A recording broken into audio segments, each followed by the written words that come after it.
I never thought my life would turn into a nightmare like this, but looking back, the signs were there all along, if only I'd paid attention. My name is Marcus Reed, and I'm a 45-year-old architect living in the heart of chaotic New York City. The streets are always buzzing with people rushing everywhere, horns blaring, and skyscrapers reaching up like giants. That's my world. I spend my days sketching designs for those big buildings, figuring out how to make them stand strong against wind, earthquakes, and time. I'm a logical guy, always breaking problems down into simple parts, and I pride myself on staying cool under pressure. But about 8 months ago, everything started falling apart in ways I couldn't explain. It began small, like a whisper of trouble. I'd wake up to my alarm at 6 a.m., groggy but ready for the day. I'd shuffle to the bathroom, splash water on my face, and start my routine, brushing my teeth, shaving with that old razor my dad gave me, then hopping in the shower to wake up fully. But right around 6:15, like clockwork on weekdays, this awful wave of nausea would slam into me. It wasn't just a little queasy feeling, it was brutal.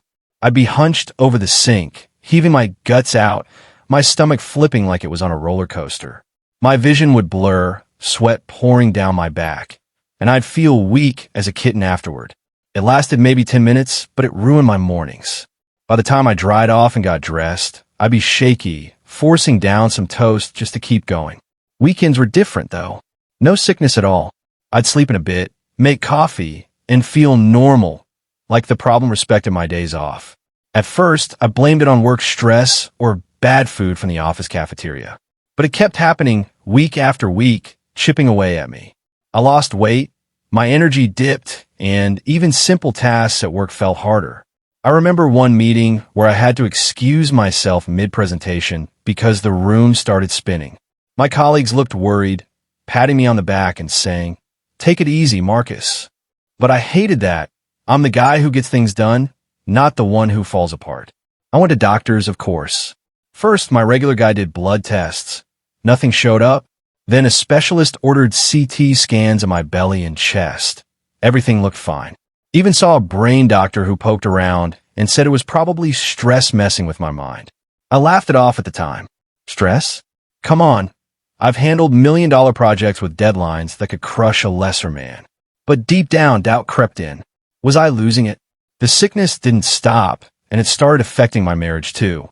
My wife, Isabella Voss, was my everything. Or at least, that's what I told myself. We met 10 years ago at a gallery opening downtown. She was this stunning woman with long dark hair that fell like a waterfall and eyes so sharp they could cut through fog.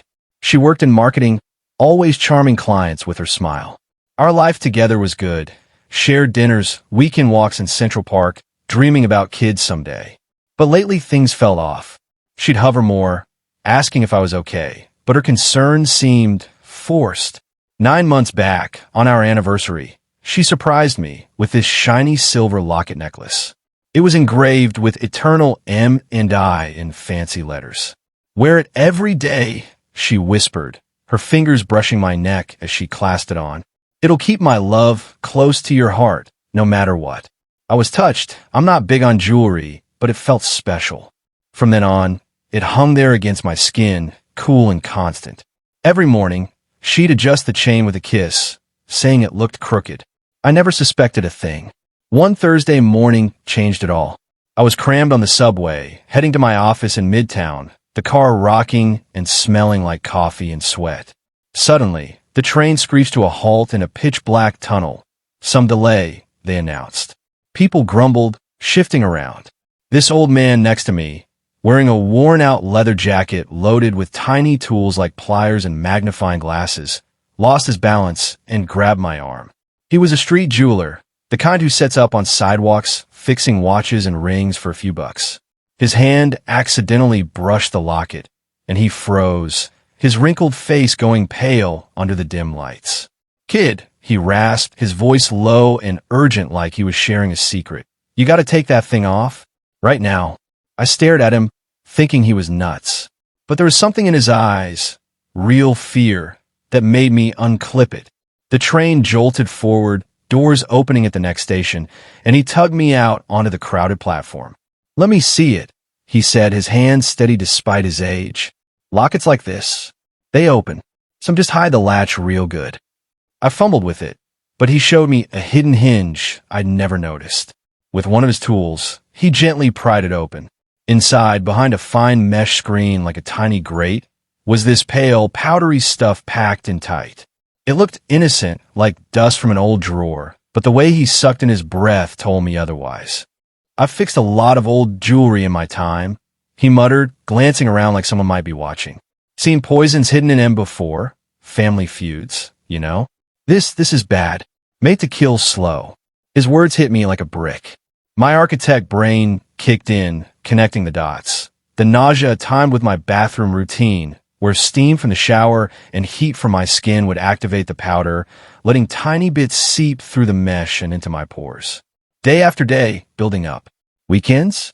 Isabella was always away on those business trips she suddenly started taking, so no chance to refill or adjust it. But why? My stomach dropped further. Betrayal? From her. I thanked the old guy, shoved the locket in my pocket, and bolted. Skipped work entirely, heart racing as I hailed a cab home. The brownstone felt eerie when I got there, too quiet, like it knew secrets. I locked myself in my home office, the one with drafting tables and model buildings scattered around. Put on rubber gloves from the kitchen and a dust mask I'd used for a renovation project. Using my precision tools, calipers, and a magnifying glass, I carefully disassembled the locket fully. The powder spilled out a bit, shimmering under the desk lamp. It smelled faintly metallic, nothing obvious. I scooped a sample into a clean glass jar, sealed it tight, and drove to a private toxicology lab across town. Paid cash for rush results, and no questions asked. While waiting, I paced, memories flooding back. Her late nights at the office, the way she checked my phone just to see the time, the new passwords on her laptop. Was it all connected? That evening, the lab called. Arsenic derivatives, they said, a sneaky poison that accumulates in your system, causing vomiting, weakness, organ damage, and eventually death if it keeps going. The dose was clever, low enough not to flag in basic medical tests, high enough to wear me down over months. Starting right after the anniversary gift. Her morning adjustments? Not affection, just dosing me up. I sat there in shock, the phone slipping from my hand. Fury built like a storm, hot and wild. Why poison me? What had I done? I didn't confront her, not yet. That would be stupid. She'd deny it, maybe even finish the job quicker. No, I played smart. Spent the night in a hotel, claiming a late work meeting. Next day, I bought harmless stuff, baby powder mixed with crush vitamins, to mimic the look and feel of the poison. Refilled the locket, sealed it perfect with super glue so it looked untouched. Then, the real plan, an anonymous email to the police tip line, attaching the lab report and promising more evidence. I installed tiny hidden cameras in the bathroom and our bedroom, easy to hide in vents and lamps, linked to my phone app. For the next few days, I wore the necklace like nothing happened, acting extra tired and sick to keep her off guard. My body started recovering without the real toxin. The nausea faded, strength crept back. She noticed, of course. "You seem a little better today, honey," she'd say over breakfast, her eyes flicking to the chain with a fake smile. Maybe the doctors were right about stress. The cameras caught gold. Early one morning, 6:08 a.m., there she was in the bathroom glow, sneaking in while I slept. She used a thin pin, hidden in her makeup bag, to pop the locket open. Her face twisted in panic as she held it up to the light, comparing the powder to a photo on her phone. Clear as day. She'd been tracking her own handiwork. I watched the footage later, my heart breaking into pieces. Digging deeper on her computer, I guessed her password, our wedding date. I found the rest. Bank statements showing her siphoning money from my firm's accounts, steamy emails to a coworker named Alex, and a life insurance policy on me for $2 million. I was just a roadblock to her new life, her escape plan funded by my death. I timed it perfect. That Friday night, she cooked a big dinner, steak, wine, candles flickering like they were mocking us. To better days, she toasted clinking glasses. Midway through, the door crashed open. Cops swarmed in, badges flashing, voices barking orders. I'd coordinated it all, sent them the videos, the original poison sample, traces of her online purchases for the arsenic from shady sites. Isabella flipped out, dropping her fork with a clatter. "What the hell is this?" she screamed, her voice rising to a hysterical pitch as they cuffed her wrists. "Marcus, tell them it's a mistake. He's paranoid, always has been." But the evidence was ironclad. One detective held up the locket in a clear plastic bag, its deadly secret exposed. "Ma'am, you didn't just go through his drawers," he said grimly. "You went through his bloodstream." They hauled her out kicking and yelling into the night, neighbors peeking from windows. I stood in the doorway, tears stinging my eyes, not from grief, but from the raw rush of surviving. The house echoed empty after that. Cops questioned me for hours, piecing together her scheme. Turns out, Alex was in on it too. They arrested him the next day. The trial dragged on for months, a media frenzy with headlines like "Wife's Deadly Gift" splashing across papers. Isabella played innocent, sobbing on the stand about our troubled marriage and claiming I planted everything.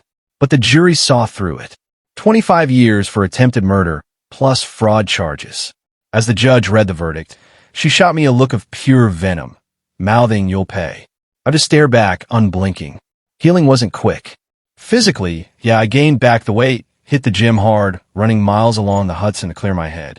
But the trust issues? Those lingered. Nightmares woke me.